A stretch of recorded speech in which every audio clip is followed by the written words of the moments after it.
Pernahkah Anda, ketika sedang merenungkan hidup Anda, tiba-tiba muncul kesan atau pertanyaan yang asalnya dari dalam batin Anda sendiri, pertanyaan aneh yang tidak pernah Anda duga, misalnya apa itu hidup, siapa dan di mana itu Tuhan, mengapa saya ada di sini, kemana saya kalau mati, atau pertanyaan lain yang sangat mengusik Anda untuk mencari kebenaran jawabannya.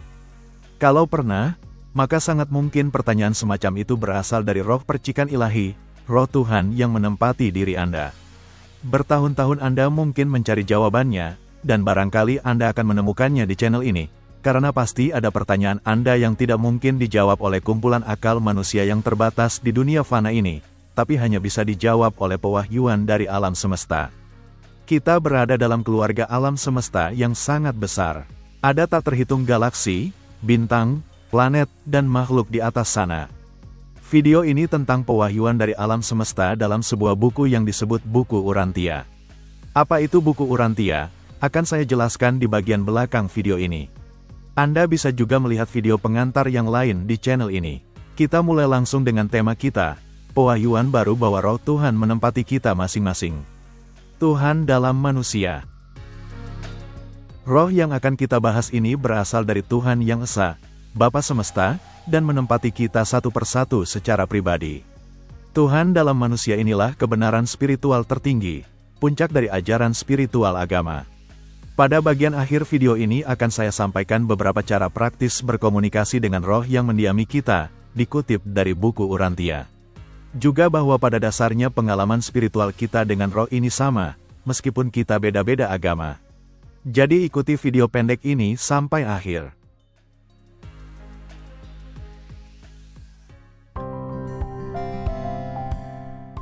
Bapa Semesta, Tuhan Yang Esa itu sudah memberikan pecahan rohnya untuk mendiami batin kita satu persatu. Namanya adalah disebut pelaras pikiran, disebut juga monitor misteri, dan mengapa disebut demikian nanti Anda akan paham, karena memang demikianlah fungsi dan pekerjaannya. Dia mendiami batin kita yang paling dalam, yang memproduksi pikiran, sehingga roh itu tahu semua niat hati, gagasan, bahkan semua yang tersembunyi dalam benak kita. Pelaras pikiran ini berasal dari pecahan rohnya Bapa Semesta. Bukan ciptaan dan bukan turunan, tapi murni esensinya Tuhan sendiri. Berarti dia roh yang paling tinggi dan paling murni di seluruh alam semesta. Sosok-sosok tinggi alam semesta yang menulis Buku Urantia saja mengakui bahwa pelaras ini hanya dapat mereka deteksi sebagai cahaya, terang yang datang dalam dunia dan mendiami manusia. Roh yang di dalam Anda itu benar-benar roh Tuhan, pecahan roh Bapa Semesta, sumber segala alam semesta ini, dan roh yang paling murni. Tapi, konsekuensinya, karena pelaras itu roh yang paling murni, maka jarang sekali kita dapat mendengarkan suaranya yang halus dan lembut itu. Dia selalu ada dalam kita, tapi jarang kita berhasil mendengarkan dia bicara. Kita sering terlalu terpikat oleh kesenangan, terlalu sibuk mencari nafkah, dan terlalu kotor dengan semua nafsu, sehingga jarang berhasil mendengarkan dia. Tuhan mendiami manusia, tapi apakah berarti dia akan menjajah kita? Jangan khawatir, Tuhan tidak pernah menjajah manusia. Bapa Semesta Yang Esa itu memberikan kepribadian yang unik, dan kehendak bebas itu fitur dan kemampuan bawaan dari kepribadian kita. Kita ini bukan robot, kita diberi kepribadian berbeda-beda, yang dilengkapi dengan fitur kehendak bebas. Sumber kehendak bebas itu Bapa Semesta. Maka roh pecahan dari Bapa itu sangat menghargai kehendak bebas dan patuh pada semua keputusan kita, dan tidak pernah memaksa.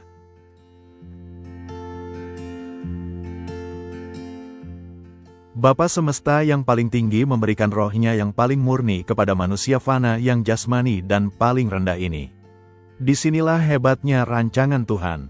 Bagaimana Tuhan merancang kodrat Anda dan saya sebagai ciptaan cerdas yang paling rendah, tapi dengan tujuan yang paling tinggi. Roh dari Bapa, Sang Pelaras itu benar-benar ingin menjalani semua pengalaman hidup bersama-sama kita, susah atau senang, baik atau buruk.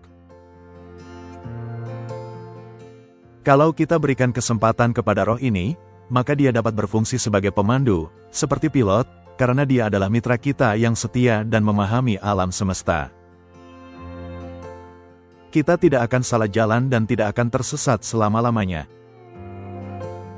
Pelaras, Roh yang di dalam kita itu ingin agar pikiran kita menjadi makin ilahi seperti Dia, makin spiritual seperti Dia. Karena inilah tujuannya mendiami kita. Dia menyelaraskan pikiran kita supaya menjadi ilahi seperti pikirannya, supaya nanti Dia dapat melebur dan manunggal dengan kita, supaya dari dua menjadi satu pribadi utuh yang hidup kekal di alam semesta. Penyatuan antara roh dan manusia ini membuat kita mendapat keselamatan dan hidup yang kekal.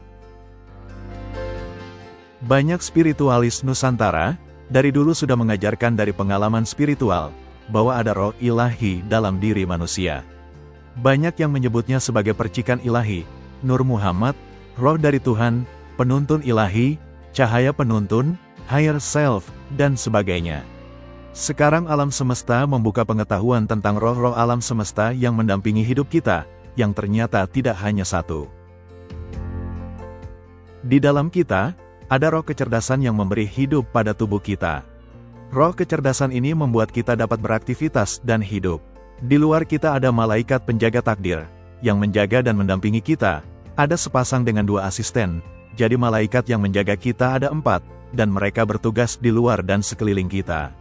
Kemudian ada roh kebenaran, roh pencipta alam semesta lokal kita, yang dicurahkan pada hari Pentakosta oleh Yesus, yang berfungsi sebagai pewahyu kebenaran di dunia ini. Semua orang yang mencari kebenaran akan dibimbing dan dilindungi oleh roh kebenaran ini. Dan sekarang diwahyukan adanya roh yang berasal dari Bapa Semesta, pelaras pikiran, yang mendiami batin kita dan tinggal sebagai mitra di dalam kita. Setiap manusia normal diberi satu roh percikan ilahi ini. Sekali lagi, ini adalah kehormatan, sebab roh dari Bapa ini adalah roh yang paling murni dari semua roh, atau dapat dikatakan derajatnya paling tinggi dari semua roh, dan itu diberikan kepada manusia. Inilah pewahyuan baru yang luar biasa, bahwa manusia yang paling rendah ini diberi roh yang paling tinggi di alam semesta.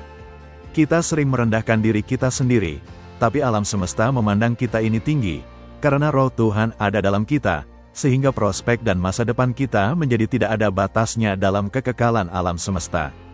Tapi, karena pelaras itu roh yang paling murni, maka jarang sekali kita dapat mendengarkan suaranya dari dalam kita. Berkomunikasi dengan roh ini perlu latihan dan pengalaman.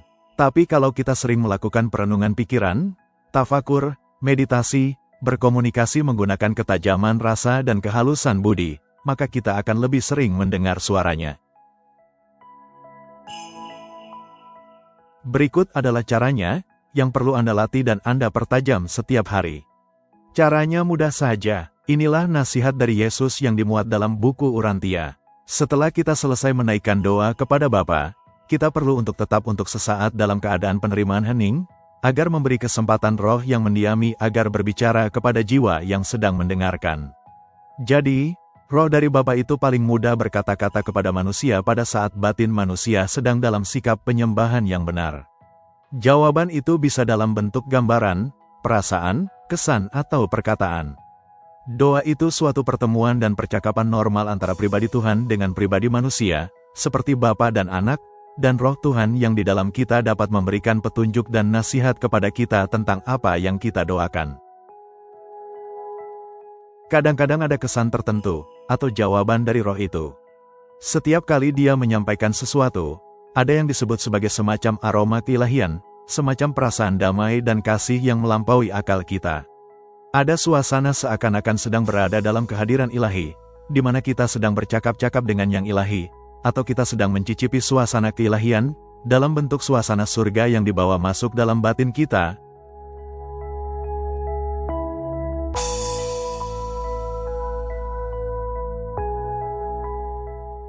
Kita mencari Tuhan kemana-mana, tapi Tuhan itu sudah ada dalam diri kita sendiri, sehingga kita cukup mencari ke dalam batin kita sendiri.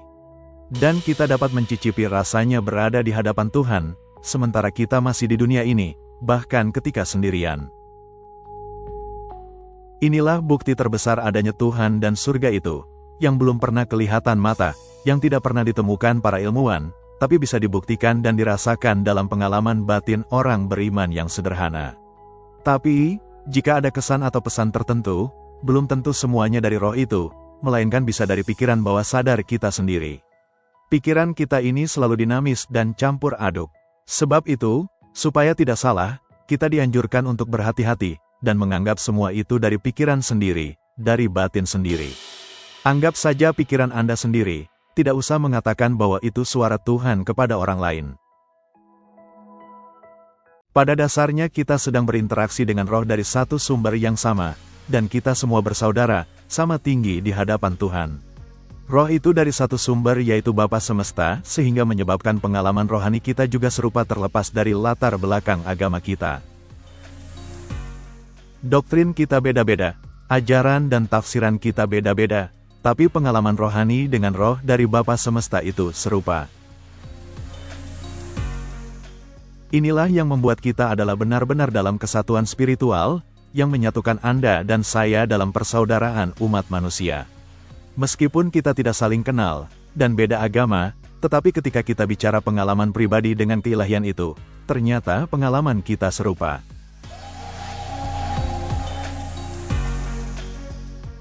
Mungkin sekian dulu video pengantar pertama tentang Tuhan dalam manusia, yaitu pelaras pikiran, yang disampaikan inti-intinya saja. Dalam video berikutnya akan kita bahas bagaimana cara kerja pelaras, dan bagaimana kita dapat lebih efektif bekerja sama dengan Dia, dan tentang penyatuan jiwa manusia dengan roh itu, fenomena manunggalnya Tuhan dan manusia, kemudian naik menuju hidup yang kekal. Kita adalah ciptaan dengan takdir mulia, anak-anak Tuhan, karena roh dari Bapa itu sudah menempati diri kita. Roh inilah mitra sejati kita, kunci kehidupan kekal kita. Kita mencari Tuhan kemana-mana, tapi Tuhan itu sudah ada dalam diri kita sendiri, sehingga kita cukup mencari ke dalam batin kita sendiri. Tuhan ada dalam kita.